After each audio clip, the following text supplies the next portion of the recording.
Chapter 10 Travels Without the Sun. "Who's there?" shouted the three travelers.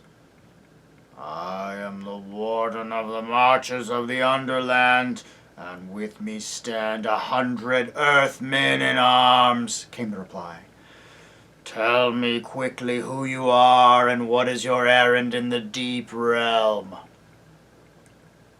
"We fell down by accident," said Puddleglum, truthfully enough.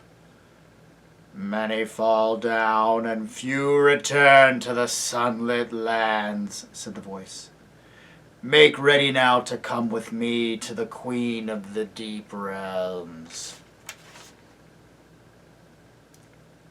"What does she want with us?" asked Scrub cautiously. "I do not know," said the voice. "Her will is not to be questioned, but obeyed." While he said these words, there was a noise like a soft explosion, and immediately a cold light gray with a little blue in it flooded the cavern. All hope that the speaker had been idly boasting when he spoke of his 100-armed followers died at once. Jill found herself blinking and standing in a dense crowd. They were of all sizes, from little gnomes barely a foot high to stately figures taller than men.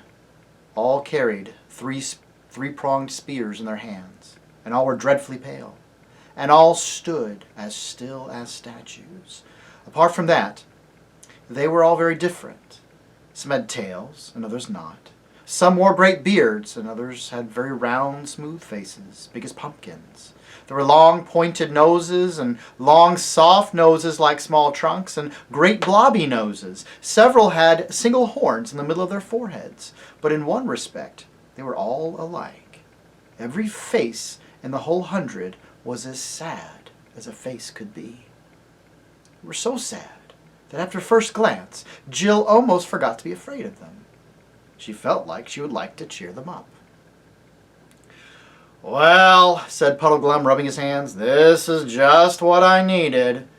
If these chaps don't teach me to take a serious view of life, I don't know what will. Look at that fellow with the walrus mustache, or the one with—" "Get up," said the leader of the Earthmen, and there was nothing else to be done. The three travelers scrambled to their feet and joined hands. One wanted the touch of a friend's hand at a moment like that. And the Earthmen came all round them, patting on large, soft feet, on which some had 10 toes, some 12, others none. "March," said the warden, and march they did. The cold light came from a large ball on top of a long pole, and the tallest of the gnomes carried this at the head of the procession. By its cheerless rays, they could see they were in a natural cavern. The walls and roof were knobbed, twisted, gashed into 1,000 fantastic shapes, and the stony floor sloped downward as they proceeded. It was worse for Jill than the others because she hated dark underground places. And when, as they went on, the cave got lower and narrower, and when, at last, the light bearers stood aside, and the gnomes, one by one, stooped down, all except the very smallest ones, and stepped into a little dark crack and disappeared, she felt she could bear it no longer. "I can't go in there! I can't! I can't! I won't!" she panted. And the Earthmen said nothing, but they all lowered their spears and pointed them at her. "Steady, Pole," said Puddleglum. "Those big fellows wouldn't be crawling in there if it didn't get wider later on. And there's one thing about this underground work. We shan't get any rain." "Oh, you don't understand. I can't," wailed Jill. "Well, think of how I felt on that cliff, Pole," said Scrub. "You first, Puddleglum, and I'll come after her." "Well, that's right," said the Marsh Wiggle, getting down on his hands and knees. "You keep a grip on my heels, Pole, and Scrub will hold on to yours. Then we'll all be comfortable." "Comfortable?" said Jill. But she got down, and they crawled in on their elbows. It was a nasty place. You had to go flat on your face for what seemed like half an hour, though it really had only been 5 minutes. It was hot, and Jill felt like she was being smothered. But at last a dim light showed ahead.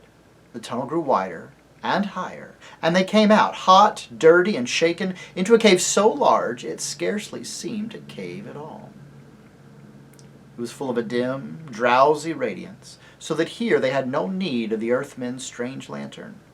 The floor was soft, with some kind of moss, and out of this grew many strange shapes, branched and tall like trees, but flabby like mushrooms. They stood too far apart to make a forest. It was more like a park. The light, greenish-gray, seemed to come from both them and from the moss, and it was not strong enough to reach the roof of the cave, which must have been a long way overhead. Across the mild, soft, sleepy place, they were now made to march. It was very sad, but with a quiet sort of sadness, like soft music. Here they passed dozens of strange animals lying on the turf, either dead or asleep. Jill could not tell which. And these were mostly of a dragonish or bat-like sort. Puddleglum did not know what any of them were. "Do they grow here?" Scrub asked the wardens. He seemed very surprised at being spoken to, but replied, "No, they are all beasts that have found their way down by chasms and caves, out of overland into the deep realm. Many come down, and few return to the sunlit lands. It is said they will all wake at the end of the world." His mouth shut like a box when he had said this, and in the great silence of the cave the children felt they would not dare to speak again. The bare feet of the gnomes, padding on the deep moss, made no sound. There was no wind, there were no birds, there was no sound of water. There was no sound of breathing from the strange beasts. When they had walked for several miles, they came to a wall of rock, and in it a low archway leading into another cavern. It was not, however, so bad as the last entrance, and Jill could go through it without bending her head. It brought them into a smaller cave, long and narrow, about the shape and size of a cathedral. And here, filling almost the whole length of it, lay an enormous man, fast asleep. He was far bigger than any of the giants, and his face was not like a giant's, but noble and beautiful. His breast rose and fell gently under the snowy beard which covered him to his waist. A pure silver light, no one saw where it came from, rested upon him. "Well, who's that?" asked Puddleglum, and it was so long since anyone had spoken that Jill wondered how he had the nerve. "That is old Father Time, who was once a king in Overland," said the warden, "and now he has sunk down into the deep realm and lies dreaming of all the things that are done in the upper world. Many sink down, and few return to the sunlit lands.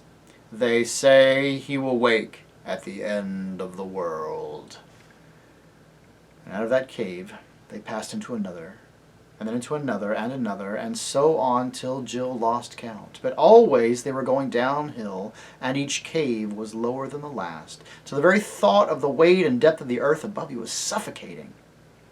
At last they came to a place where the warden commanded his cheerless lantern to be lit again.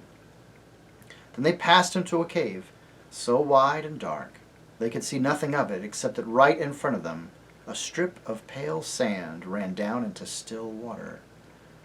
And there, beside a little jetty, lay a ship without mast or sail, but with many oars. And they were made to go on board her, and led forward to the bows, where there was a clear space in front of the rowers' benches, and a seat running around inside the bulwarks. "One thing I'd like to know," said Puddleglum, "is whether anyone from our world, from up atop I mean, has ever done this trip before." "Many have taken the ship at Pale Beaches," replied the warden, "and—" "Yes, I know," interrupted Puddleglum, "and few return to the sunlit lands. You needn't say it again. You are a chap of one idea, aren't you?" And the children huddled close together on each side of Puddleglum. They had thought him a wet blanket while they were still above ground, but down here he seemed the only comforting thing they had. Then the pale lantern was hung up amidships, and the Earthmen sat at oars, and the ship began to move. The lantern cast its light only a very short way. Looking ahead, they could see nothing but smooth, dark water, fading into absolute blackness.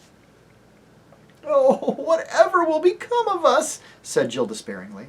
"Now, don't you let your spirits down, Pole," said the Marsh Wiggle. "There's one thing you've got to remember. We're back on the right lines. We were to go under the ruined city, and we are under it. We're following instructions again." And presently they were given food. Flat, flabby cakes of some sort which had hardly any taste, and after that they gradually fell asleep. But when they woke, everything was just the same. The gnomes still rowing, the ship still gliding on, still dead blackness ahead. How often they woke and slept and ate and slept again, none of them could remember. The worst thing about it is that you began to feel as if you had always lived on that ship, in the darkness, and to wonder whether sun and blue skies and wind and birds had only been a dream. They'd almost given up hoping or being afraid about anything when at last they saw lights ahead. Dreary lights, like that of their own lantern. Then, quite suddenly, one of these lights came closer, and they saw that they were passing another ship. After that, they met several ships. Then, staring till their eyes hurt, they saw some of the lights ahead were shining on what looked like wharfs, walls, towers, moving crowds, but still there was hardly any noise. "By Jove," said Scrub, "a city!" And soon they all saw he was right. But it was a queer city. The lights were so few and far apart, they would have hardly done for scattered cottages in our world, but the little bits of this place you could see by the lights were like glimpses of a great seaport.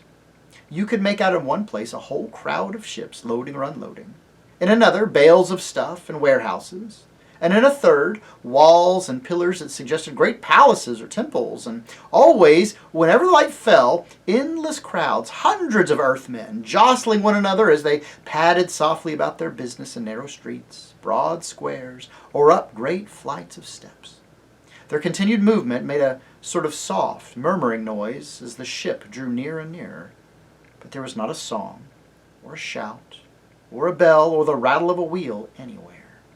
The city was as quiet and nearly as dark as the inside of an ant-hill. At last their ship was brought alongside a quay and made fast. The three travelers were taken ashore and marched up into the city.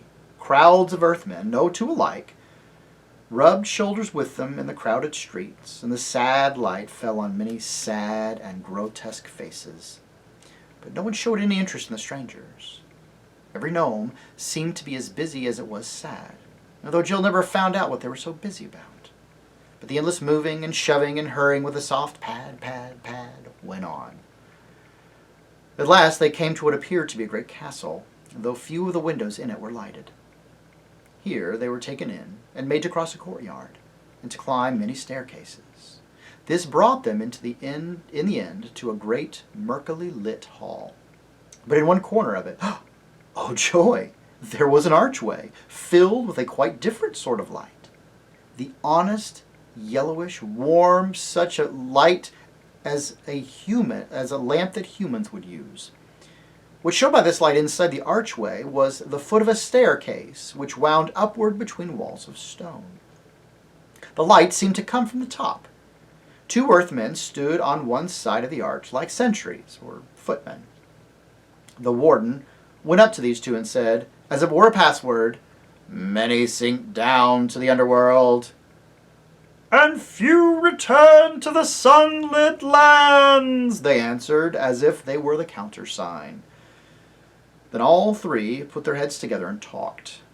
At last one of the two gnomes in waiting said, "I tell you the Queen's Grace is gone from hence on her great affair. We had best keep these top dwellers in strait prison till her homecoming. Few return to the sunlit lands." At that moment the conversation was interrupted by what seemed to Jill the most delightful noise in the world. It came from above, from the top of the staircase. It was a clear, ringing, perfectly human voice, the voice of a young man. What coil are you keeping down there, Mullagullithurum? It announced. Overworlders! Ha ha! Bring them up to me, and that presently. Please your highness to remember, began Mullagullithurum. But the voice cut him short. It pleases my highness principally to be obeyed, old murderer. Bring them up, he called. Mullagullithurum shook his head, motioned to the travelers to follow, and began going up the staircase. At every step the light increased. There were rich tapestries hanging on the walls. The lamplight shone golden through thin curtains at the staircase head. The earthmen parted the curtains and stood aside. The three passed in. They were in a beautiful room, richly tapestried, with a bright fire on a clean hearth, and red wine and cut glass sparkling on the table. A young man with fair hair rose to greet them. He was handsome, and looked both bold and kind, though there was something about his face that didn't seem quite right. He was dressed in black, and altogether looked a little bit like Hamlet. "Welcome, overworlders!" he cried. "But stay a moment! I cry you mercy! I have seen you two fair children, and this your strange governor before. Was it not you three that met me by the bridge on the borders of Edensmore when I rode there by my lady's side?" "Oh, you were the Black Knight who never spoke!" exclaimed Jill. "And was that lady the Queen of the Underland?" asked Puddleglum, in no very friendly voice. And Scrub, who was thinking of the same, burst out, "Because if it was, I think she was jolly mean to send us off to a castle of giants who intended to eat us! What harm had we ever done her? I should like to know!" "How?" said the Black Knight with a frown. "If you were not so young a warrior, boy, you and I must have fought to the death on this quarrel. I can hear no words against my lady's honor. But of this you may be assured, that whatever she said to you, she said of a good intent. You do not know her. She is a nosegay of all virtues, as truth, mercy, consistency, gentleness, courage, and the rest. I say what I know. Her kindness to me alone, who can in no way reward her, would make her an admirable history. But you shall know and love her hereafter. Meanwhile, what is your errand in the deep lands?" Before Puddleglum could stop her, Jill blurted out, "Please, we are trying to find Prince Rilian of Narnia!" And then she realized what a frightful risk she had taken. These people might be enemies. But the knight showed no interest. "Rilian? Narnia?" he said carelessly. "Narnia? What land is that? I've never heard the name. It must be 1,000 leagues from these parts of the overworld that I know. But it was a strange fantasy that brought you seeking this, how do you call him? Billion? Trillion? In my lady's realm. Indeed, to my certain knowledge, there is no such man here." He laughed very loudly at this. "Ha ha ha ha!" And Jill thought to herself, I wonder, is that what's wrong with his face? Is he a bit silly? "We'd been told to look for a message on the stones of the city Ruinous," said Scrub. "And we saw the words, 'Under me.'" The knight laughed even more heartily than before. "Ha ha ha! You were the more deceived," he said. "Those words meant nothing to your purpose. Had you but asked my lady, she could have given you better counsel, for those words are all that's left of a longer script, which in ancient times, as she well remembers, expressed this verse. Though under water and throneless now I be, yet while I lived, all earth was under me. From which it is plain that some great king of the ancient giants, who lives buried there, caused this boast to be cut into the rock over his sepulchre, though the breaking up of some stones and the carrying away of others for new buildings and the filling up of the cuts with rubble has left only 2 words that can still be read. Is it not the merriest jest in the world that you should have thought they were written to you? Ha ha ha! This was like cold water down the back to Scrub and Jill, for it seemed to them very likely that the words had nothing at all to do with their quest, and that they had been taken in by a mere accident. "Don't you mind him," said Puddleglum. "There are no accidents. Our guide is Aslan, and he was there when the great king caused letters to be cut, and he knew already all things that would come of them, including this." "This guide of yours must be a long liver, friend," said the knight with another of his laughs. Jill began to find them a little irritating. "And it seems to me, sir," answered Puddleglum, "that this lady of yours must be a long liver too, if she remembers the verse as it was when first cut." "Ha ha! Very shrewd, Frog-face," said the knight, clapping Puddleglum on the shoulder and laughing again. "And you have hit the truth. She is of divine race, and knows neither age nor death. I am the more thankful to her for all of her infinite bounty to such a poor mortal wretch as I. For you must know, sirs, I am a man under a most strange affliction, and none but the Queen's grace would have had the patience with me." "Patience?" said I. "Ha ha ha! But it goes far beyond that. She has promised me a great kingdom in Overland, and when I am the king, her own most gracious hand in marriage. But the tale is too long for you to hear fasting and standing. Hi there, some of you! Bring wine and updwellers' food for my guests. Please you, be seated, gentlemen. Little maiden, sit in this chair, you shall hear it all." And that's the end of chapter 10. Far, far, far down below they've gone, where few return to the sunlit lands. They've traveled so far, not just through the falling of rubble and the marching from the warden, but now sailing in that sunless sea, to the point where it began to feel like even the sun and the sky and the trees were all fond dreams, and they had always lived in these lands without light. But now it's taken a turn, and it's taken a twist. They have met the Black Knight, and aha! Puddleglum was wrong. It wasn't a skeleton, or it wasn't anyone invisible.